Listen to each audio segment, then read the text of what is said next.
¿Qué tal, Pythonicos? ¿Cómo estáis? En esta lección voy a hablaros de los principales conceptos del Data Science for Business, o ciencia de los datos para los negocios, de una manera simple y resumida. Comencemos. El primer concepto es el de dato. Los datos hacen referencia a hechos, eventos, transacciones, etc. que han sido registrados.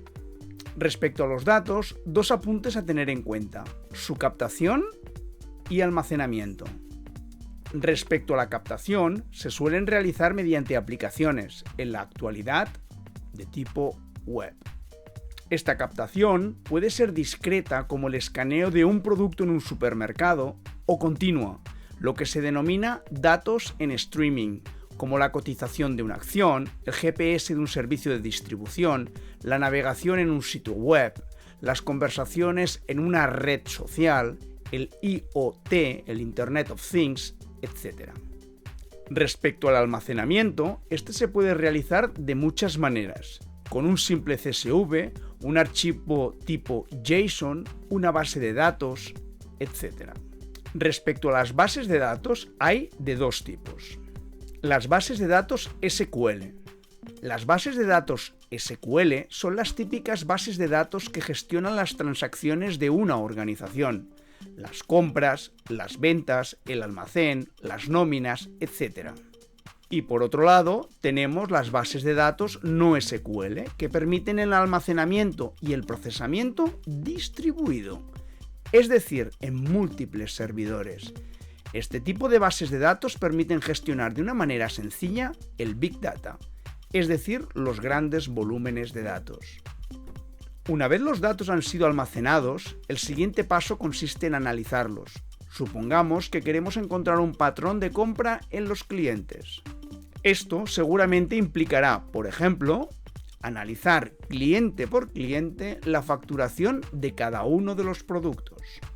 Para poder conseguir realizar este análisis, se han de preparar los datos, es decir, pasar de los datos disponibles a los datos necesarios. Seguramente en la base de datos habrá una tabla que se denominará líneas de pedido, donde estará el número de pedido, el producto, las unidades y el precio.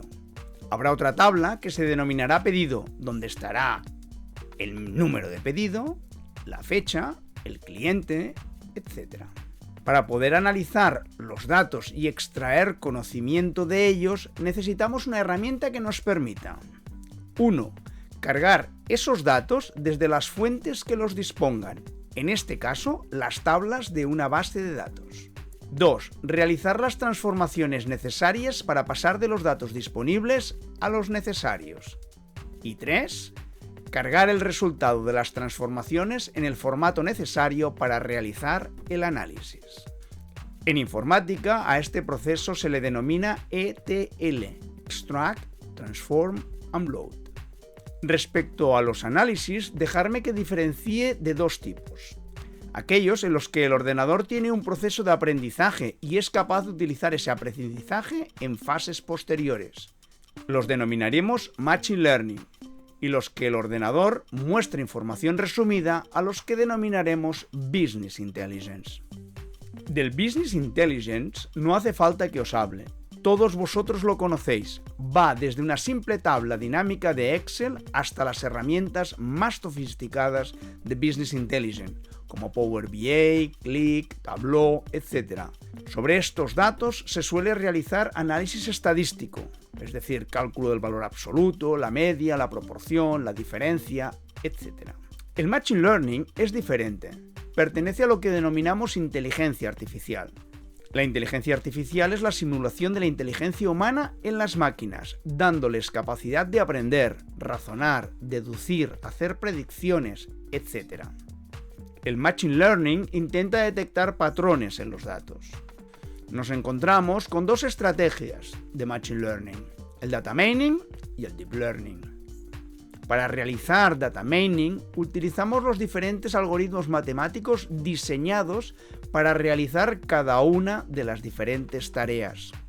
El Deep Learning es diferente. Se basa en las redes neuronales artificiales que intentan imitar el comportamiento de nuestro cerebro. Por último, no confundáis Data Science con Big Data. Data Science se puede realizar con muchos o con pocos datos.